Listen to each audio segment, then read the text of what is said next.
Salam sejahtera untuk kita semua. Marilah kita bersama mempersiapkan bacaan kita hari ini dari 1 Tesalonika pasalnya yang kelima ayat 21 dan 22. Dan sebelum kita membacanya, marilah kita berdoa.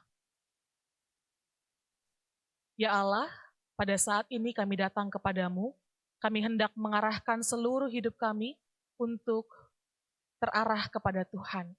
Tolonglah kami dan berikan kami hikmat, supaya hari ini ketika kami membaca firman Tuhan dan merenungkannya, kami sungguh-sungguh dapat berjumpa dengan Tuhan dan kami menemukan kehendak Tuhan. Terima kasih ya Tuhan. Di dalam nama Tuhan Yesus Kristus, kami memohon. Amin. Saudara-saudara, 1 Tesalonika pasalnya yang kelima, ayat 21 dan 22, berkata kepada kita demikian. Pujilah segala sesuatu dan peganglah yang baik. Jauhkanlah dirimu dari segala jenis kejahatan. Demikianlah sabda Tuhan. Saudara-saudara yang terkasih, apakah saudara sudah pernah menonton film yang berjudul Budi Pekerti? Saudara-saudara, film ini memang terbilang baru karena baru rilis kurang lebih bulan yang lalu, Oktober. Tapi menurut saya film ini adalah sebuah film yang menarik.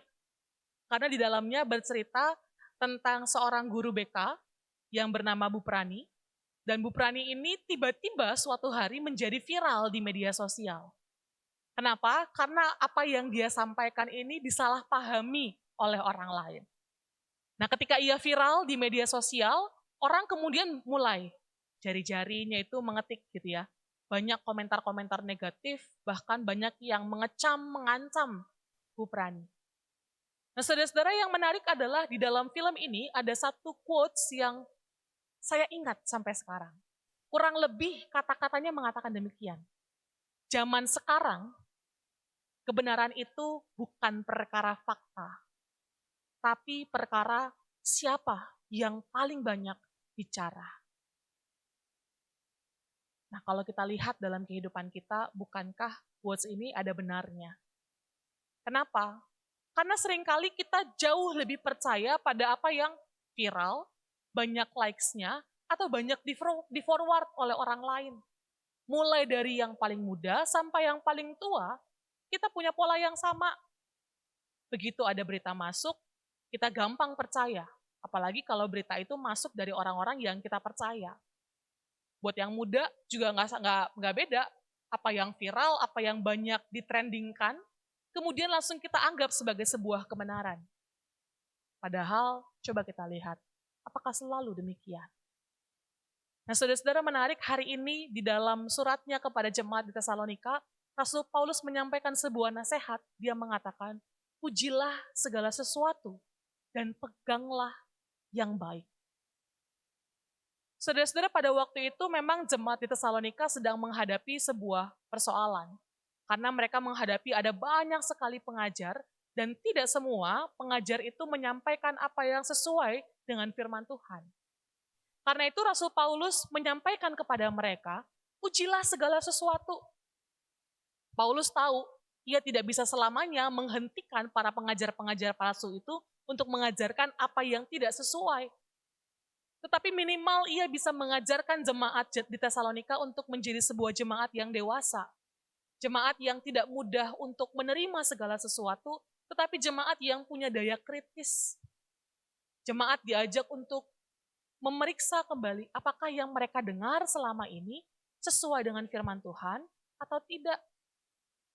Jangan langsung percaya pada sosok atau penampilan orang yang bicara, tapi menguji segala sesuatu. Nah, saudara-saudara, nasihat ini juga kemudian disampaikan pada kita yang hidup hari ini. Pujilah segala sesuatu dan peganglah apa yang baik. Kita diajak untuk menjadi orang-orang yang punya daya kritis, yang dewasa di dalam menerima dan bersikap. Saudara-saudara, memang kalau kita bicara tentang menguji, maka menguji segala sesuatu itu nggak gampang. Karena kalau kita benar-benar mau menguji segala sesuatu, maka pasti akan lebih repot. Apa yang kita terima, nggak bisa langsung kita percaya. Cek dulu kebenarannya. cek ke sana, cek kemari, dan cek pada sumber-sumber yang memang valid. Apa yang kita terima tidak bisa langsung kita percaya, apalagi orang hanya mengatakan, lah ya kan memang semua orang mengatakan demikian. Atau ya semua orang berlaku demikian. Apa yang dikatakan oleh orang banyak, apa yang dilakukan oleh orang banyak, tidak selalu merupakan apa yang benar. Dan kadang-kadang untuk hal seperti itu kita harus punya sikap berani, walaupun mungkin sendiri dan tidak banyak yang mau bersikap seperti kita. Dan yang paling sulit sebenarnya adalah ketika kita belajar untuk menguji segala sesuatu, maka kita juga belajar untuk menguji pikiran kita sendiri. Menguji apa yang biasa kita lakukan, menguji diri sendiri. Ini gak gampang, karena gak semua orang siap untuk diuji dan siap untuk mengakui kesalahannya, siap untuk dikoreksi. Tetapi saudara-saudara, inilah panggilan kita untuk menjadi anak-anak perang di tengah dunia. Pernahkah kita membayangkan apa dampak dari apa yang kita sampaikan kepada orang lain, atau apa yang kita forward kepada orang lain, atau apa yang kita lakukan kepada orang lain? Kalau kita memberikan atau menyampaikan apa yang bohong, pernahkah kita berpikir bahwa kebohongan itu mungkin telah merusak kehidupan orang lain? Kalau kita terus melakukan sesuatu hanya karena biasa, pernahkah kita berpikir, jangan-jangan yang biasa itu sudah menghancurkan kehidupan orang lain?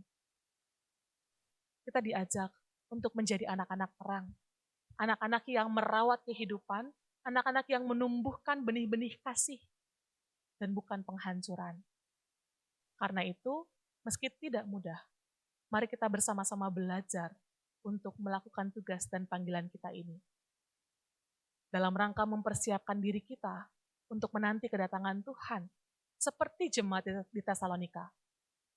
Sekali lagi firman Tuhan mengatakan, ujilah segala sesuatu dan peganglah yang baik. Jauhilah segala kejahatan. Semoga Tuhan memberikan hikmat kepada kita. Kita berdoa. Allah yang maha baik, kami datang kepadamu pada saat ini memohon hikmat-Mu. Supaya hari ini ketika kami menjalani hari kami diberikan hikmat untuk melihat dengan jeli mana yang baik, mana yang benar, dan mana yang sesuai dengan kehendak Tuhan. Tuhan tolonglah kami, supaya hidup kami boleh menjadi berkat bagi orang-orang di sekitar kami. Kami belajar untuk merendahkan hati kami, merendahkan diri kami, supaya kami juga boleh diuji terus oleh firman Tuhan. Kami boleh membenahi diri kami boleh membenahi sikap kami. Karena itu Tuhan, berikan kami kekuatan di dalam berproses. Berikan kami kesabaran, berikan kami ketekunan. Terima kasih ya Tuhan, kami percaya Engkau menjaga kami pada hari ini, Engkau melindungi kami, karena itu kami juga belajar untuk mempercayakan diri kami sepenuhnya ke dalam tangan penyertaan dan tuntunan Tuhan. Inilah doa kami Tuhan, dan inilah diri kami. Di dalam nama Tuhan Yesus Kristus kami berdoa. Amin.